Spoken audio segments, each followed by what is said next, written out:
Novel karya Syukri Muhammad Syukri. Sebenarnya, Adi heran, kenapa pamannya mau tinggal di Pedemon. Padahal, tanah warisan bagian pamannya itu cukup luas di Mendale. Benar memang, Bibi Remelah itu anak tunggal. Apakah itu inti persoalannya? Itukah penyebab paman pindah ke Pedemon? Adi sepertinya mulai menemukan benang merah. Jangan-jangan Punraman Mahtabak, desis Adi pada dirinya sendiri. Mendengar monolognya, aku hanya manggut-manggut. Tak kutanggapi pergolakan batin anak muda itu, kubiarkan dia mengolah sendiri dengan kecerdasannya. Di sekolah, Adi dikenal sebagai problem solver, cerdas dan jitu. Berbagai persoalan terpecahkan dengan analisisnya. Sekarang, dia pun harus memecahkan problem adik sepupunya. Adi bersandar ke dinding pondok, matanya memandang jauh, melintasi riak-riak kecil di permukaan danau. Kernyit dahinya, menandakan lelaki ini sedang mengolah informasi. Adi manggut-manggut, sepertinya telah menemukan jawaban. Memetik jemari sambil berkata pada dirinya, pantas. Analisamu benar, ungkap Adi tiba-tiba. Benar. Apanya yang benar? Jawabku terheran-heran. Iya, gumam Adi. Aku bingung mendengar gumaman itu.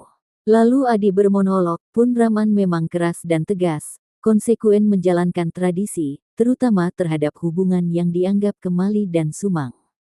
Misalnya hubungan pranikah gadis dan pemuda, itu pantang bagi Punraman. Dia lebih suka keluarga pemuda langsung melamar putrinya.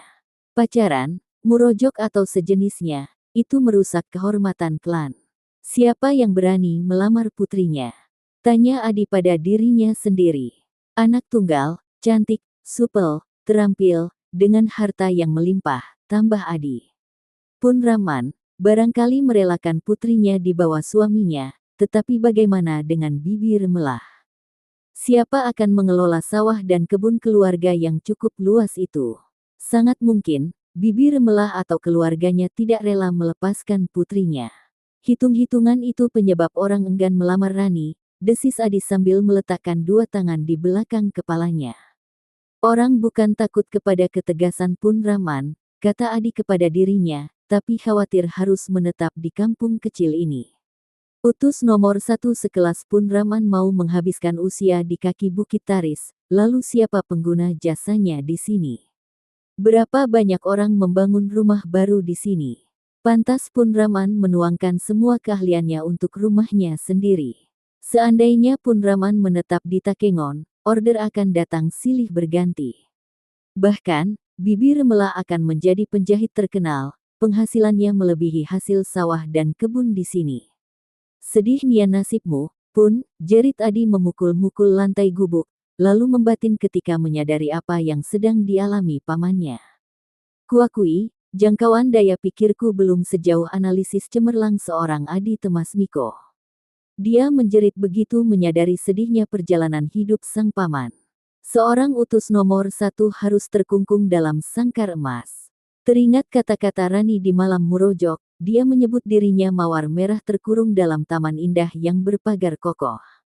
Dia memintaku memetik mawar merah penuh duri, petiklah, kata Rani berulang-ulang.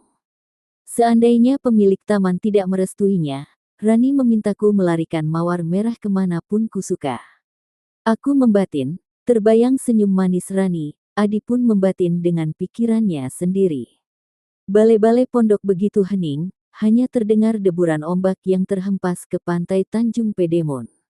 Berhasil uji cobanya. Suara Punraman tiba-tiba memecah keheningan.